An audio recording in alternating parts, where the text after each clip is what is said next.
Hello दोस्तों, कैसे हो आप सब। आई होप आप सब अच्छे से होंगे। तो आज का जो हमारा टॉपिक है वो है related necessity of designing the reinforced concrete structures. हमारी क्या ज़रूरत है रीइंफोर्स्ड स्ट्रक्चर डिज़ाइन करने की। तो सबसे पहला एम जो यहाँ पे लिखा गया, the principle aim of structural design is that the structure should perform its intended function safely at ultimate load in their lifetime and also serviceable at service और वर्किंग लोड। कह रहा है कि हमारा जो प्रिंसिपल एम है structural design का वो है कि वो अपनी जो फंक्शन है, जो इसके लिए वो बनाया गया है, वो अपनी फंक्शन सेफली करे एट अल्टीमेट लोड। जो उस पर अल्टीमेट लोड पड़ता है, डेड और लाइव दोनों लोड जो उस पर लाइफ टाइम में पड़ते हैं, वो अपनी फंक्शन उसमें डेड लोड और लाइव लोड जो उस पर पड़ता है, डेड और लाइव लोड जो उस पर पड़ते हैं अपनी लाइफ टाइम में, उसमें वो अपना फंक्शन सेफली परफॉर्म करना चाहिए और वो होना चाहिए सर्विसेबल एट सर्विस और वर्किंग लोड्स। सर्विसेबल होना चाहिए, कहीं पे कुछ प्रॉब्लम आ जाती है सर्विसेबल होना चाहिए। ठीक है दोस्तों, तो द टर्म सेफ्टी यहाँ पे कह रहा है, the term safety include the following parameters. क्या पैरामीटर्स हैं? Reserve strength of the material of the structure. जो मटेरियल होता है स्ट्रक्चर का, जो उसमें मटेरियल लगाते हैं, जैसे सैंड हो गया, एग्रीगेट हो गया, सीमेंट हो गया, तो जो उसमें रिजर्व स्ट्रेंथ, अपनी स्ट्रेंथ रहनी चाहिए, वो अपनी स्ट्रेंथ लूज़ नहीं करनी चाहिए। ठीक है। दूसरा क्या? लिमिटेड और permissible deformation in the structure. Deformation आएगी उसमें किसी वजह से, लेकिन वो लिमिटेड होनी चाहिए। फेलियर वो नहीं होना चाहिए उसमें। अगर डिफॉर्मेशन आएगी तो limited, permissible deformation, permissible deflection भी कहते हैं उसे, तो परमिसिबल होना चाहिए, परमिसिबल डिफ्लेक्शन। तीसरा, durability of the structure in the long run में वो ड्यूरेबल होना चाहिए। क्या होना चाहिए? लॉन्ग रन में वो ड्यूरेबल होना चाहिए। ठीक है। इसके बाद 10 कह रहा है कि 10 safety implies that the possibility of the failure of the structure, partial और complete failure, is a very low even at ultimate load corresponding considering appropriate factor of safety. कह रहा है कि 10 जो सेफ्टी कहते हैं, सेफ्टी हो गया कि पॉसिबिलिटी है हमारे पास कि स्ट्रक्चर में फेलियर हो, पार्शियल या कंप्लीट फेलियर वो अलग बात है, लेकिन इवन इज़ वेरी लो, जो हमारी स्ट्रक्चर के फेल होने की पॉसिबिलिटी है वो बहुत कम होनी चाहिए, अल्टीमेट लोड पे वो कम होनी चाहिए, considering appropriate factor of safety. तो फैक्टर ऑफ सेफ्टी हमने उस पर लगाया होता है FOS 1.5 या 1.15 जो हम लगाते हैं स्टील और कंक्रीट में। फैक्टर ऑफ सेफ्टी लगाने के बाद वो जो फेलियर होना चाहिए हमारे, वो बहुत ही कम होना चाहिए। क्या होना चाहिए? बहुत ही कम। कह रहा है कि अच्छा, ये तो हो गया ये serviceability implies that structure should perform its intended function very well at working loads. कह रहा है कि सर्विसिबिलिटी का मतलब है यहाँ पे कि अपना जो स्ट्रक्चर है हमारा, वो अपनी फंक्शन पूरी तरह से देना चाहिए वर्किंग लोड्स पे। जो उस पर वर्किंग लोड्स पड़ते हैं, डेड लोड, लाइव लोड जो उस पर पड़ता है, वो उसने अपनी फंक्शन, अपना जो उसका फंक्शन है, बीम का जो फंक्शन है, कॉलम का फंक्शन है, फ्लोर का फंक्शन है, स्लैब का फंक्शन है, वो अपनी फंक्शन वो उसमें फेल नहीं होनी चाहिए। ठीक है।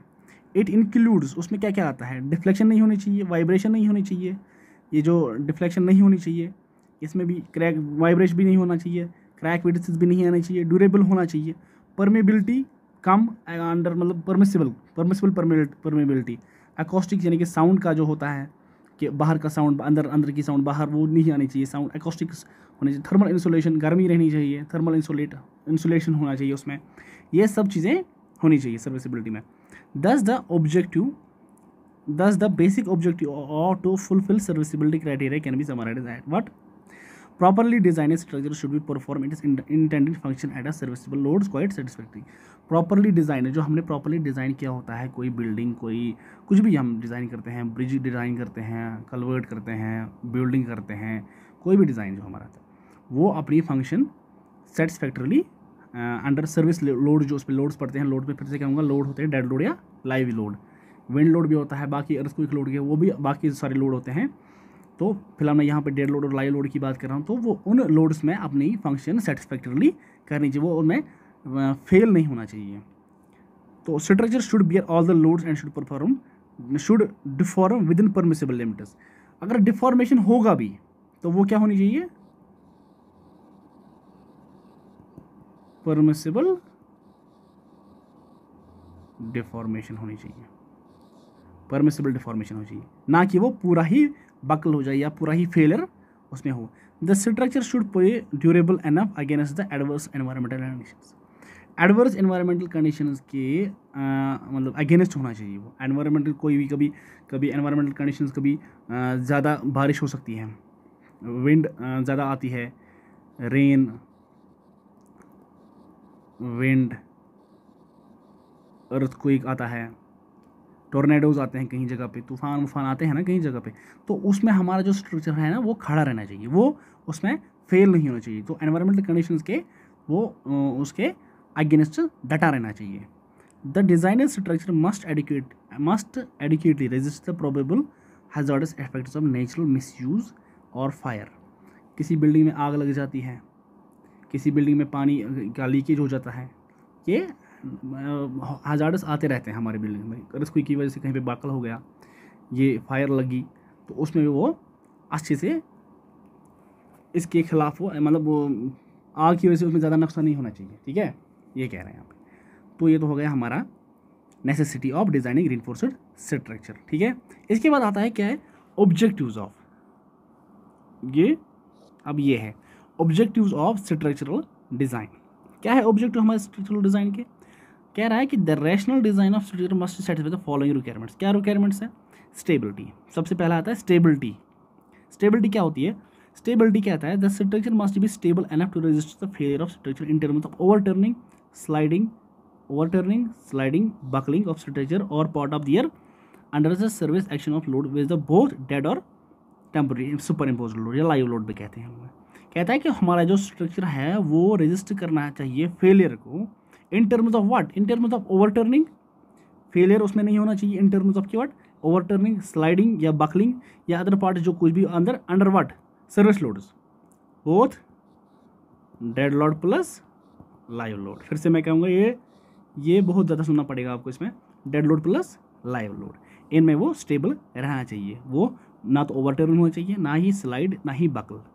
ठीक है, दूसरा क्या आता है, हो गया स्लाइड स्टेबिलिटी आ गया। दूसरा है स्ट्रेंथ कह रहे हैं the structure must be able to carry safely the stresses induced by the most severe possible combination of load acting on the structure. कह रहा है कि स्ट्रेंथ जो हमारा स्ट्रक्चर है उसमें सेफली अगर कोई भी स्ट्रेस उसमें पैदा होता है तो वो सेफली उसको अपने आप में जज्ब करना लेना चाहिए, ना कि वो उसमें कोई भी उसमें फेलियर आए, कोई भी क्रैक आए, कोई वाइब्रेशन आए, वो उसमें नहीं आना चाहिए। जो भी कोई भी कॉम्बिनेशन का लोड हो, चाहे डेड लोड ले लेते हैं, dead load plus live load ले लेते हैं, या दूसरा आता है हमारा dead load plus wind load, या dead load plus live load plus wind load, ये भी तीनों एक साथ में आते हैं, ये भी आते हैं, ये आपको पता है। कोई भी कॉम्बिनेशन का लोड हो वो अपना जो स्ट्रेंथ है वो उसमें जो स्ट्रेस पैदा होते हैं वो उसको ज़्यादा सीवियर इफेक्ट नहीं करनी चाहिए। सर्विसिबिलिटी इसके बाद तीसरा है हमारा, कह रहा है that structure must perform it is intended function that is must be serviceable. ये जो मैंने पहले भी आपको सर्विसिबिलिटी के बारे में बोला, आपको वहाँ पे सर्विसिबल क्या होना, this implies the deflection vibration crack width permeability to water within permissible limits. फिर से आ रहा है यहाँ पे विद इन परमिसिबल लिमिट्स में आनी चाहिए। ये सब जो चीज़ें हैं, डिफ्लेक्शन होनी चाहिए, या डिफ्लेक्शन अगर होगी तो परमिसिबल लिमिट में होगा, क्रैक आएंगे तो परमिसिबल लिमिट में होने चाहिए, परमेबिलिटी टू वाटर अगर होगा तो वो भी परमिसिबल लिमिट में होना चाहिए। जो हमारा लिमिट होता है उससे ज़्यादा होगा तो फिर हमारा जो स्ट्रक्चर है वो फेल होगा। इसके बाद चौथा क्या कहता है, एस्थेटिक्स होनी चाहिए बिल्डिंग के। एस्थेटिक्स इंपॉर्टेंट है क्योंकि the structure must be economy, the structure must be in harmony with the surrounding and should look pleasant. It is purely an architectural construction. हमारा जो स्ट्रक्चर है वो आसपास के सराउंडिंग के हिसाब से प्लीजेंट लगना चाहिए, ना कि वो गंदा दिखे। ये एक आर्किटेक्चरल कंसिडरेशन है, ठीक है। ये तो हो गया एस्थेटिक्स। अब लास्ट है 5वां, इसमें इकोनॉमी। बहुत ही इंपॉर्टेंट रोल प्ले करता है इकोनॉमी हमारे किसी भी स्ट्रक्चर बनाने में। कोई भी ब्रिज बनाना होगा, बिल्डिंग बनानी, किसी को घर बनाना होगा, तो इकोनॉमी हमारे इंपॉर्टेंट है उसमें। Economy plays an important role in the structural design. जैसे कि मैंने कहा अभी, the cost of structure and associated facility must not be so gigantic that it may dictate the overall functional requirement of the structure. ये जो cost of structure होता है हमारा, कॉस्ट जो होता है हमारा, वो इतना भी ज़्यादा ना हो कि वो हमारी जो फंक्शनलिटी होगी, ओवरऑल फंक्शनलिटी, उसको डिक्टेट करे। क्या अगर हमें कॉस्ट ज़्यादा हो गया तो अब हमें ये करना है, मतलब कॉस्ट डिक्टेट नहीं करना चाहिए। हमें जो अपने हिसाब से स्ट्रक्चरल की जो स्टेबिलिटी है, स्ट्रेंथ है, ड्यूरेबिलिटी है, सर्विसिबिलिटी है, हमें उसके अकॉर्डिंग टू काम करना है, ना कि अकॉर्डिंग टू रुपीज़ या मतलब इकोनॉमी, ठीक है। ये इकोनॉमिकल होने चाहिए, ना ही ज़्यादा पैसे लगने चाहिए, ना ही कम। स्टेबिलिटी के फिर हमें कहीं पे स्टेबिलिटी हमें इसको कम करनी चाहिए या कहीं पे सर्विसिबिलिटी कम करनी चाहिए, तो ये इकोनॉमी का खास ख्याल रखें। तो ये 2 इम्पॉर्टेंट थे इसमें। तो एक तो हो गया necessity of designing reinforced structure concrete, और दूसरा था ऑब्जेक्टिव ऑफ स्ट्रक्चरल डिज़ाइन। तो ये दोनों हमारे कंप्लीट हो गए आज। तो आज के लिए बस इतना ही। चलिए मिलते हैं आपसे नेक्स्ट वीडियो में। चलिए, थैंक यू।